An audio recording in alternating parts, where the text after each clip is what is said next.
नमस्कार दोस्तों, जय हिंद जय भारत। कैसे हो आप सब ठीक हो। उम्मीद है मेरी कोशिश आपको पसंद आ रही होगी।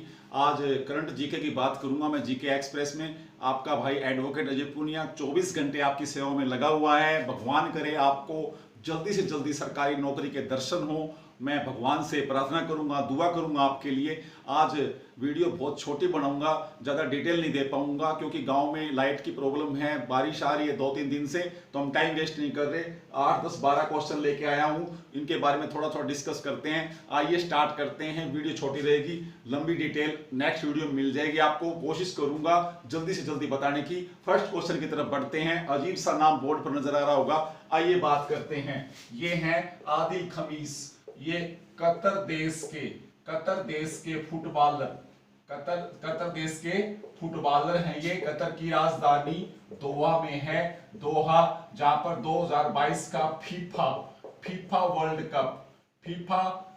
कप फुटबॉल का टूर्नामेंट होगा, याद रखोगे। और कतर की राजधानी दोहा 2022 फीफा वर्ल्ड कप के ब्रांड एम्बेसडर कौन है? आदिल खमीस। आदिल, ये पहला नाम आदिल खमीस हैं, याद रखोगे। फीफा फुटबॉल की संस्था है।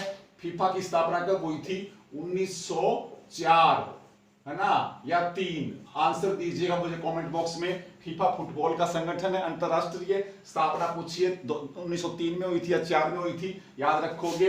तो आदिल खमीस जो फर्स्ट नाम नजर आ रहा है वो कौन है? कतर देश का। 18 वर्ष की उम्र में कतर की टीम में खेला था ये। और ये ब्रांड एम्बेसडर है, 52 वर्षीय। और सबसे खास बात क्या है, इस आदिल खमीस को भी क्या हो गया है?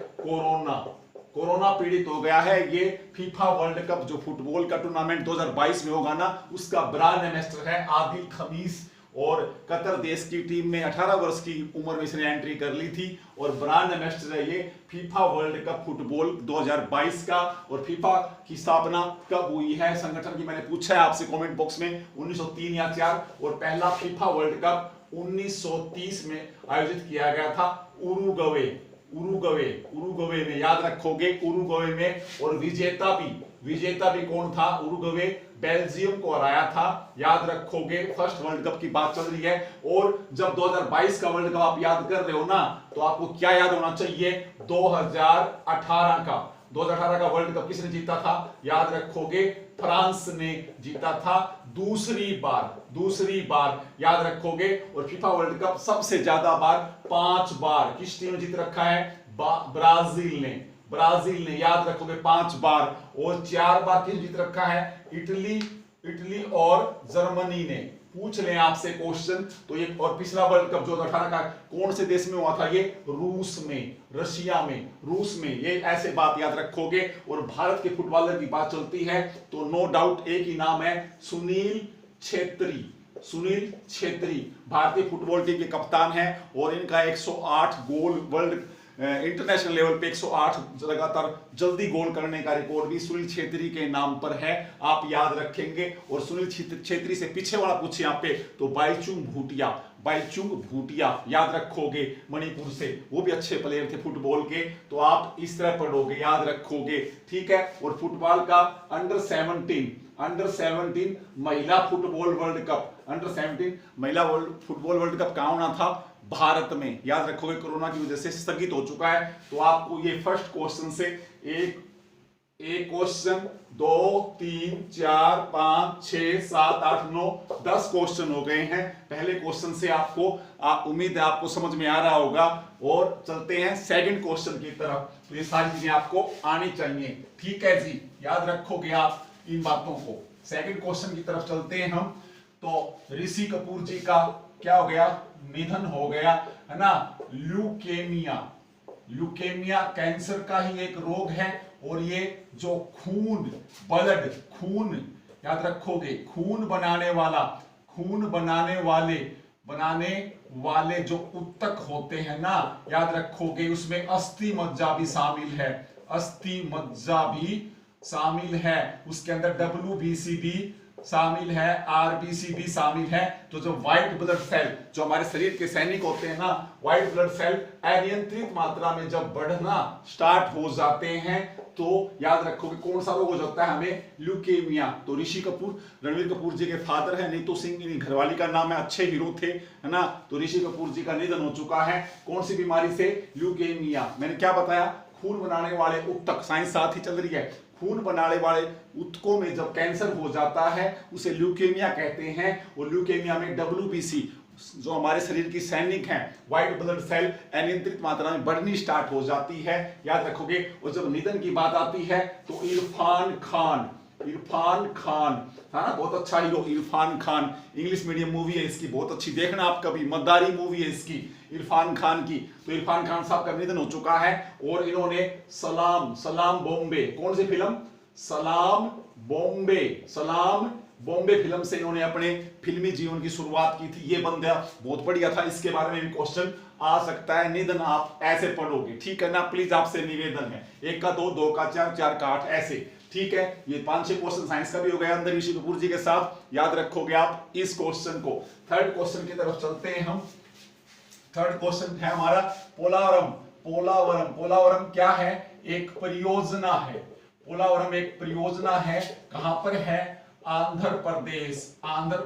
पोलावरम पन बिजली परियोजना, सिंचाई योजना भी है और बिजली परियोजना भी है, किसानों के लिए सिंचाई परियोजना भी है। और क्या है, याद रखोगे कहां पर है, आंध्र प्रदेश में। कौन सी नदी, गोदावरी नदी के ऊपर है पोलावरम परियोजना, याद रखोगे। आंध्र प्रदेश याद रखोगे, ठीक है ना। गोदावरी को आप क्या याद करते हो, दक्षिण की गंगा याद कर रखा है। 1465 किलोमीटर लंबाई है गोदावरी नदी की। और ये त्र्यंबकम धाम कहां पर है, महाराष्ट्र यानी कि नासिक के त्र्यंबकम की पहाड़ियों से निकलती है। त्र्यंबकम, मुझे बोलना नहीं आ रहा, इंग्लिश मीडियम का स्टूडेंट हूं, कोई बात नहीं। त्र्यंबकम की पहाड़ियों से निकलती है, महाराष्ट्र के नासिक से गोदावरी 1465 किलोमीटर लंबी है। इसको दक्षिण की वृद्ध गंगा भी कहते हैं और प्रायद्वीपीय नदियों में ये सबसे बड़ी नदियों में आती है, इसको आप याद रखोगे। और जब आंध्र प्रदेश की बात याद आती है तो याद रखोगे ये आंध्र प्रदेश भाषा के आधार पर 1953 आप पढ़ते हो, प्रथम राज्य का निर्माण किया गया था आंध्र प्रदेश का। और इसी को दोबारा से 1 नवंबर 1956 में इसको आंध्र शब्द भी इसके अंदर जोड़ा गया है। तो आंध्र प्रदेश आप ऐसे पढ़ोगे। और आंध्र प्रदेश में याद रखोगे 77% जमीन पर क्या होता है, धान यानी कि चावल। तो याद रखोगे ऐतिहासिक तौर पर, ऐतिहासिक पुराने जमाने में धान का वास्तविक कटोरा आंध्र प्रदेश था, जो अब आज आप धान का कटोरा छत्तीसगढ़ को पढ़ते हो। अगर ये वाला क्वेश्चन आपसे पूछ लिया जाए तो टेंशन मत लेना, यहां से भी आंसर आ सकता है। और आंध्र प्रदेश में क्या है, याद रखोगे द्विसदनीय विधानमंडल है, 2 सदनीय है। तो आंध्र प्रदेश में जो विधान परिषद है ना, विधान परिषद, उसकी 58 सीटें हैं। तो अब मुझे बताइए आंध्र प्रदेश विधानसभा की कितनी सीटें हैं, 176 हैं या 100 कितनी, मुझे बताना आप कमेंट बॉक्स में। तो द्विसदनीय विधानमंडल भी है। और जगनमोहन रेड्डी आंध्र प्रदेश के क्या हैं, सीएम है ना। और एक चंदन नाम आएगा, उस नाम के अंदर चंदन, राज्यपाल का नाम क्या है आंध्र प्रदेश का राज्यपाल, जिसमें चंदन शब्द आएगा। तो मैंने 10% 15% फिर बता दिए हैं एक क्वेश्चन के साथ, आप ऐसे पढ़ोगे भाई, है ना। बिल्कुल स्पीड होनी चाहिए आपकी, ठीक है ना। राइटिंग को कोई नहीं देखेगा, आपको आपका माइंड तेज होना चाहिए, आपको जल्दी से आंसर देना, आपको नौकरी लेनी है भाई, सीधी सी बात है, ठीक है। बाहुना पाहु ये भी क्या है, बंदरगाह है, याद रखोगे। ये भी कहां पर है, आंध्र प्रदेश में है। अभी पिछले दिनों बावना पाहु, चौथा क्वेश्चन है, 4th क्वेश्चन पे बावना पाहु बंदरगाह भी कहां पर, आंध्र प्रदेश में है। ये चर्चा में क्यों रहा था, सुर्खियों में क्यों रहा था, मुझे बताइएगा। और जब बंदरगाह की बात चलती है तो मुझे क्या याद आया, कोलकाता बंदरगाह, याद रखो क्या नाम रख दिया गया, श्यामा प्रसाद मुखर्जी बंदरगाह नाम रख दिया गया कोलकाता। एकमात्र बंदरगाह भारत का जो नदी पर स्थित है, हुगली नदी, याद रखोगे कोलकाता। एकमात्र नदी पर स्थित बंदरगाह है कोलकाता बंदरगाह, नाम रख दिया गया है श्यामा प्रसाद मुखर्जी बंदरगाह। और जब श्यामा प्रसाद मुखर्जी की बात आती है तो क्या आता था, कौन सी पार्टी याद आती है, जनसंघ की स्थापना 1951 में किसने की थी? श्यामा प्रसाद मुखर्जी जी ने की थी, आप याद रखोगे। और श्यामा प्रसाद मुखर्जी के नाम से और भी कई जगह पे नाम रखे गए हैं, काफी योजनाओं के, काफी मुझे बताना आप कहां कहां पर इनका है ना। और इसी तरह श्यामा प्रसाद मुखर्जी के नीचे क्या लिख दूंगा मैं? पंडित दीनदयाल उपाध्याय, ये भी आप पढ़ते हो। तो आप कांडला बंदरगाह है ना, कांडला बंदरगाह कहां पर है? गुजरात में याद रखोगे। तो जहां से सेज, प्रथम सेज क्षेत्र, स्पेशल इकोनॉमिक जोन, कांडला बंदरगाह का नाम दीनदयाल उपाध्याय बंदरगाह रख दिया गया है। और दीनदयाल उपाध्याय रेलवे स्टेशन मुगल सराय उत्तर प्रदेश में, यूपी में मुगल सराय रेलवे स्टेशन का नाम भी क्या रख दिया गया है? पंडित दीनदयाल उपाध्याय रेलवे स्टेशन, आप याद रखोगे। और पंडित दीनदयाल उपाध्याय ग्राम ज्योति योजना, घर घर जगमग लाइटिंग के लिए भी हरियाणा में भी इसको लागू किया गया था। तो पंडित दीनदयाल उपाध्याय ग्राम ज्योति योजना कब शुरू की गई? कमेंट बॉक्स में आंसर चाहिए, क्योंकि अब किसी भी वक्त पेपर हो सकता है भाई, आप बहुत कम पढ़ रहे हो। देखो आपको ऐसे पढ़ते हुए आना, आप याद रखोगे, ऐसे क्वेश्चन आने चाहिए आपको, ठीक है ना। प्लीज आपसे निवेदन है। हो गया? तो आगे चलते हैं, क्वेश्चन नंबर 5 पे चलता हूं मैं अभी। क्वेश्चन नंबर 5 पे है जी, मैंने क्या लिखा? जियांग प्रांत चीन का है। यहां पे याद रखोगे अफ्रीकन ASF का मतलब है अफ्रीकन स्वाइन फ्लू। ये पूछ लें आपसे, क्योंकि अफ्रीकन स्वाइन फ्लू अभी है ना, कौन से राज्य में मामले आए थे? असोम राज्य में आपने अफ्रीकन स्वाइन फ्लू के मामले जीके में पढ़ा था। तो प्रश्न आ जाएगा अफ्रीकन स्वाइन फ्लू का ओरिजिन, उद्भव, जन्म कहां पर हुआ? तो अफ्रीकन स्वाइन फ्लू है ना, जंगली और पालतू पिग, मैंने सुअर से फैला था, जंगली और पालतू सुअर से फैला था। सबसे पहले कौन सा प्रांत? जियांग प्रांत है। जियांग प्रांत कहां का है? चीन का है। यहां से शुरू हुआ था अफ्रीकन स्वाइन फ्लू का मामला संसार में, आप याद रखोगे। ये चीन तो बीमारियों की जड़ है भाई, कभी कौन सा कोरोना, कभी ये स्वाइन फ्लू, याद रखोगे। तो असम राज्य में, और असम राज्य के अंदर क्या है? गुवाहाटी है ना, गुवाहाटी असम, राजधानी तो दिसपुर है। तो गुवाहाटी है ना, पूर्वोत्तर राज्यों का प्रवेश द्वार माना जाता है गुवाहाटी को। लेकिन यहां पर क्या पढ़ोगे? गुवाहाटी में क्या है? राष्ट्रीय सुअर शोध संस्थान, याद रखोगे। पिग, राष्ट्रीय सुअर शोध संस्थान भी असम के गुवाहाटी के अंदर ही, आप याद रखोगे। तो अफ्रीकन स्वाइन फ्लू का मामला सबसे पहले कहां से शुरू हुआ था? जियांग प्रांत है चीन का, असम में ये फैला है। और ये जंगली या पालतू सुअर से फैला है, जियांग प्रांत से संसार में फैला है। और राष्ट्रीय सुअर शोध संस्थान कहां पर है? गुवाहाटी क्या है? पूर्वोत्तर राज्यों का प्रवेश द्वार भी कहते हैं गुवाहाटी को। गुआ का मतलब सुपारी, हाट मैंने बाजार, प्राचीन समय में यह सुपारी के बाजार थे। कितनी जानकारियां मिल रही हैं आपको। आप वही मेरे साथ ऐसे पढ़ने की हैबिट डालोगे तो ही आप टॉप करोगे, नहीं तो फिर पेपर देते रहना है ना, फॉर्म भरते रहना, गाड़ियों में बैठ के एग्जाम दे के आना, रिजल्ट आना नहीं आपका कुछ अच्छा, क्यों? मेहनत आप करते नहीं हो भाई। फिर उसके बाद में है जी शाहपुर कंडी, ये परियोजना है जी, शाहपुर कंडी परियोजना है। ये रावी नदी के ऊपर है। कौन सी नदी के ऊपर? रावी नदी के ऊपर। इसके अंदर कौन कौन शामिल है? पंजाब प्लस केंद्र सरकार, याद रखोगे है ना।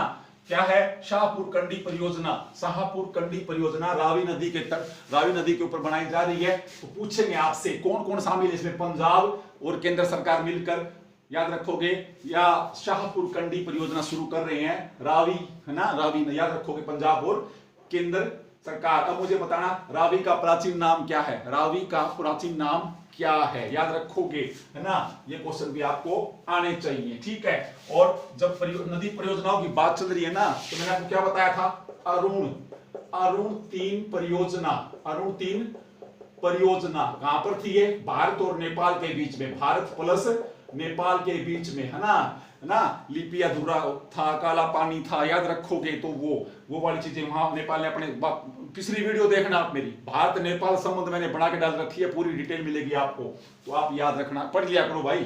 तो फिर क्या है जी? विजय जड़मारी, क्यों नाम आया? विजय जड़मारी ने क्या कर दिया?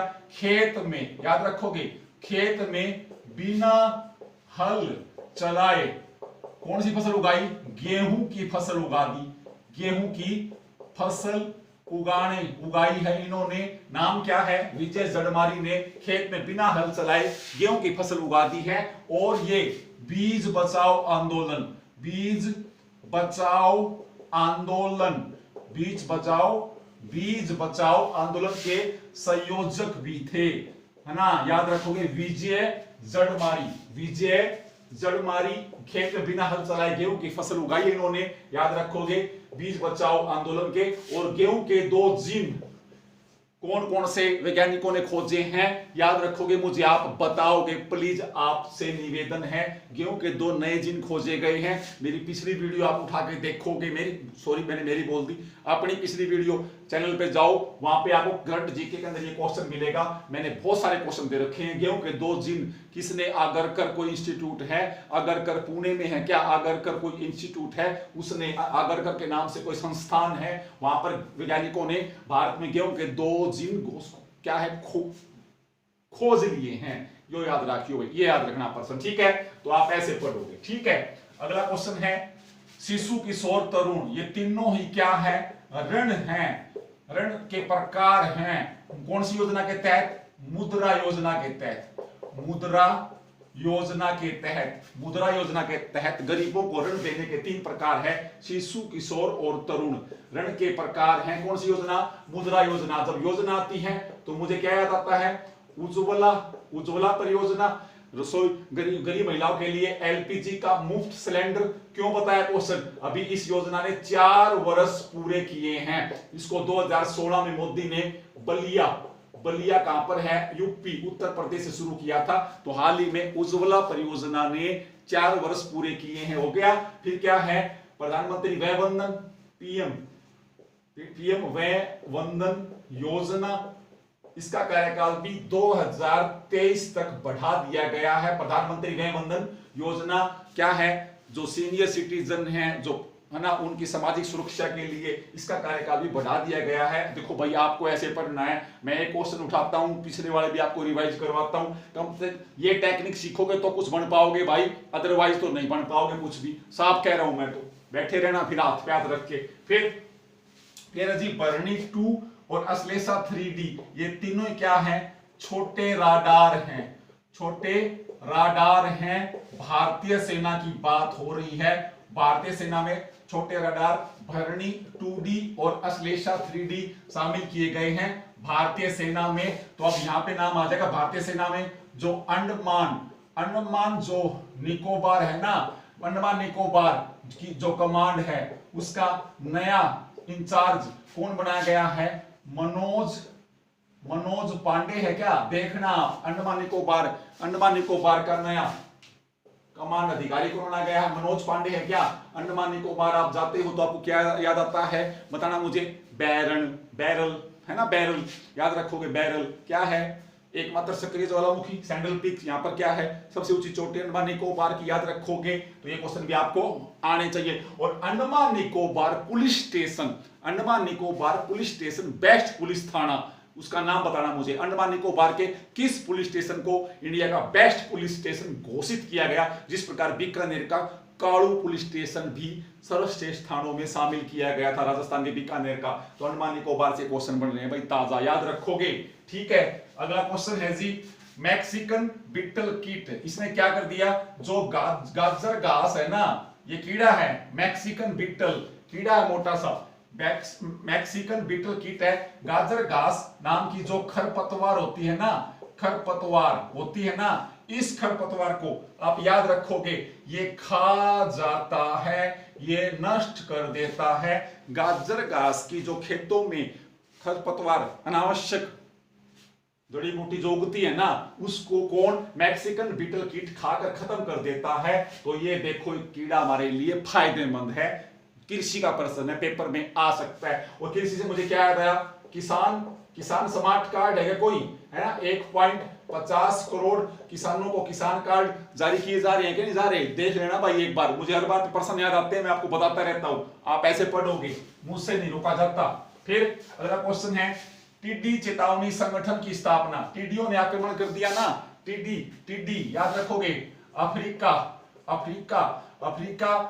मरुस्थल, गर्म स्थान, याद रखोगे वो सहारा भी हो सकता है, वो अरब भी हो सकता है, अरब देश भी हो सकते हैं। तो वहां पर ऐसी जलवायु, जब रेगिस्तान में कई साल के बाद में बारिश होती है तो वहां पे दलदल बन जाता है, याद रखोगे। और दलदल में ऐसा तापमान क्रिएट होता है कि वहां पर टिड्डी क्या करती हैं, हाँ जी बिल्कुल सही बात, जन्म लेती हैं। और एक टिड्डी का जीवन काल 90 दिन का होता है, याद रखोगे। और एक दिन में ये 30 से 160 किलोमीटर तक की क्या करती हैं, उड़ान भर सकती हैं। तो भारत के छत्तीसगढ़ में टिड्डी पहुंच गई, राजस्थान में पहुंच गई है, पंजाब में पहुंच गई है, याद रखोगे, मध्य प्रदेश में पहुंच गई है। भारत के 8-9 राज्य टिड्डियों की चपेट में आ चुके हैं। तो ये क्वेश्चन पेपर में आने लायक है। तो क्या है, टिड्डी चेतावनी संगठन की स्थापना 1946 में की गई थी, याद रखोगे आप इस बात को, 1946 में। और इसका केंद्रीय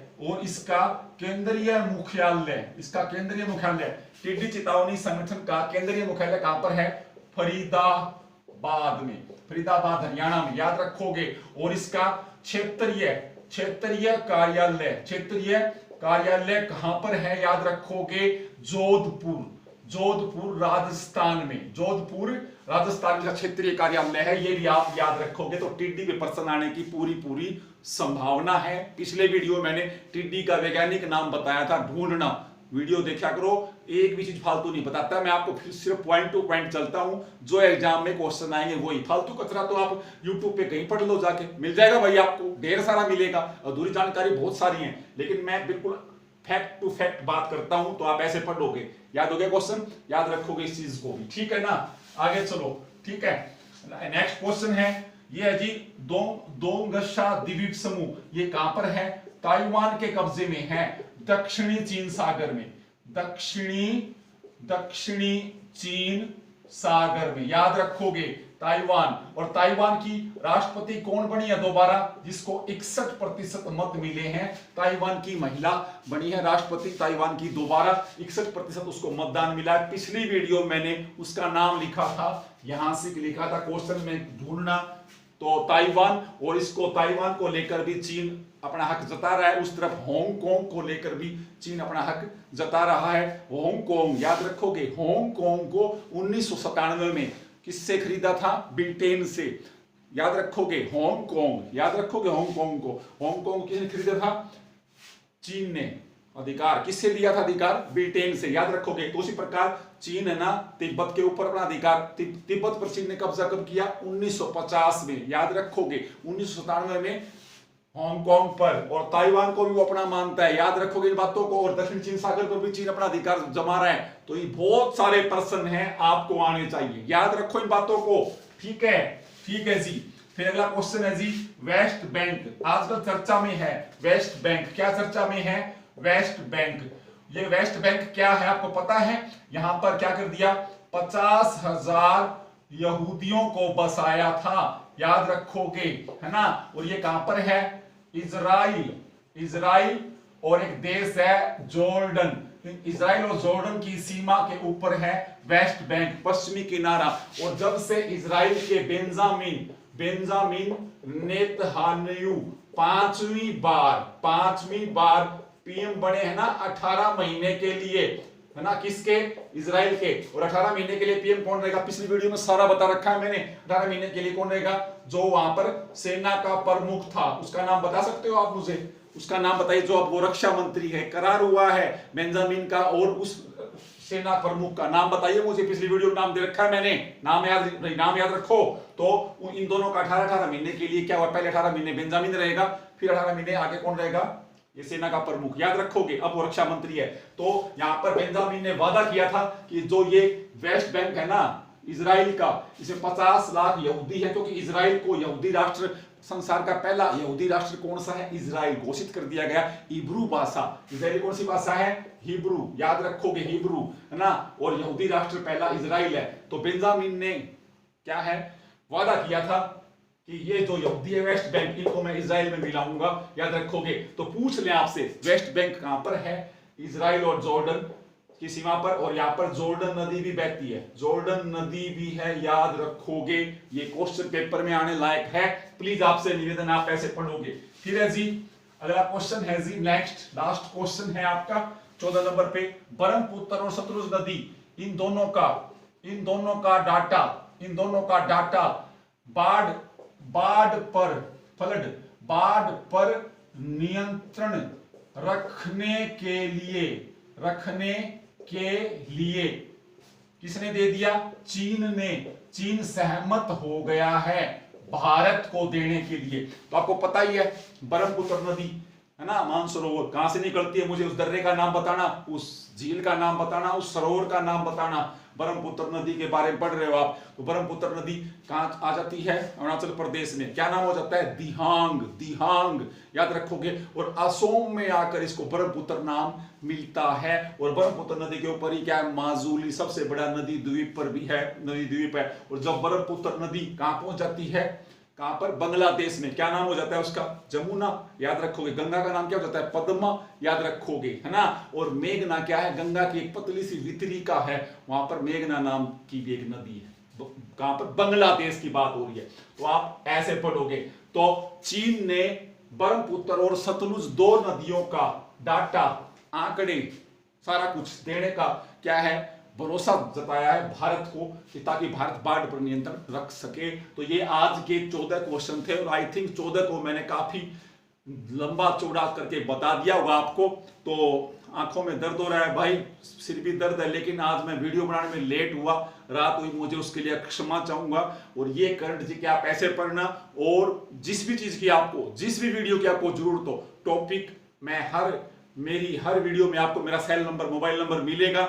निसंकोच आप फोन करिए मुझे, आप मुझे बताइए भाई साहब हमें इस टॉपिक पर ये वीडियो चाहिए, मैं रेडी रहूंगा। जो मैंने सीखा है मुझे आपको सिखाना है, मुझे आपको जगह जगह धक्के नहीं खाने देने, आपको कामयाब करना है।